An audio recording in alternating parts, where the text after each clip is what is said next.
আমরা ইমাম মাহদির অপেক্ষায় আছি, আমরা ঈসা আলাইহিস সালাতু সালামের অপেক্ষায় আছি। ইসলামের বিজয়ের জন্য মুসলমানের রক্ত দরকার, আর রক্তের জন্য অনুমতি দরকার। প্রিয় বাংলাদেশের সরকার, আমাদেরকে ছেড়ে দিন, আমরা ফিলিস্তিন যাব, আমরা জিহাদ করব, আমরা ইসলামের পতাকা উড্ডীন করব, ফিলিস্তিনের পতাকা উড্ডীন করব ইনশাআল্লাহ।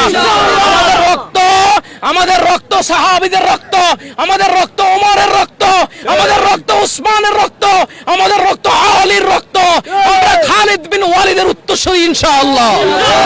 আমরা মুসলমান কেন এক হতে পারছি না? কি কারণে? কি একটা আমাদের ভিতরে কিছু দ্বিধা দ্বন্দ্ব রয়েছে, এটা অচিরেই থাকবে না। আমাদেরকে ইহুদিরা, আমাদেরকে খ্রিস্টানেরা প্ল্যানিং করে, ব্রিটিশরা প্ল্যানিং করে আমাদের বিভিন্ন দলে মতে আমাদেরকে বিভক্ত করে দিয়েছে। আবেগী মুসলমান আমরা বুঝতে পারিনি, তবে যখনই নির্যাতন আসে তখন মুসলমান ঐক্যবদ্ধ হয়ে যায়। এখন আমরা ঠিকই ঐক্যবদ্ধ হয়ে যাব ইনশাআল্লাহ। ওয়াতাসিমু বিহাবলিল্লাহি জামিআন ওয়া লা তাফাররাকু। আমরা সবাই মতভেদ ভুলে এক হয়ে যাব, আর এক হয়ে আমরা স্লোগান দেব লিল্লাহি তাকবীর।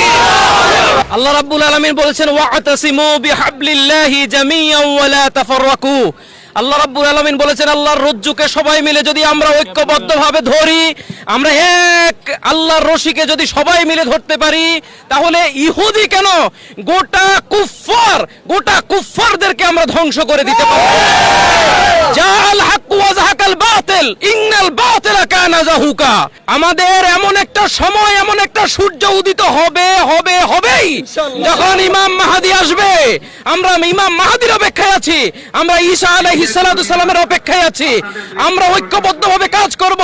আজকে এই সোহরাওয়ার্দী উদ্যানে দল মত নির্বিশেষে সকল মানুষের উপস্থিতি এইটাই বলে দিয়েছে, আগামীর বিশ্ব ইসলামের বিশ্ব।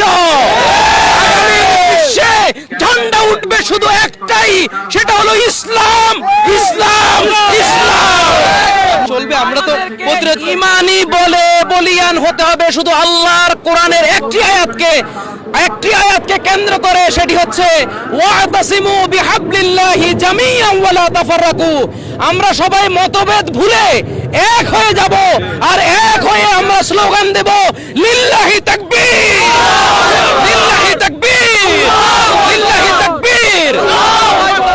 গাজাবাসীদের জাহান্নাম থেকে উদ্ধারের একমাত্র পথ হচ্ছে বর্তমান মুসলিম যে শাসকরা রয়েছে, সেই শাসকরা স্লোগান দিবে, সেই শাসকরা বলবে আমার দেশের জনগণ তোমরা ফিলিস্তিন যাও, সেখানে গিয়ে জিহাদ করো।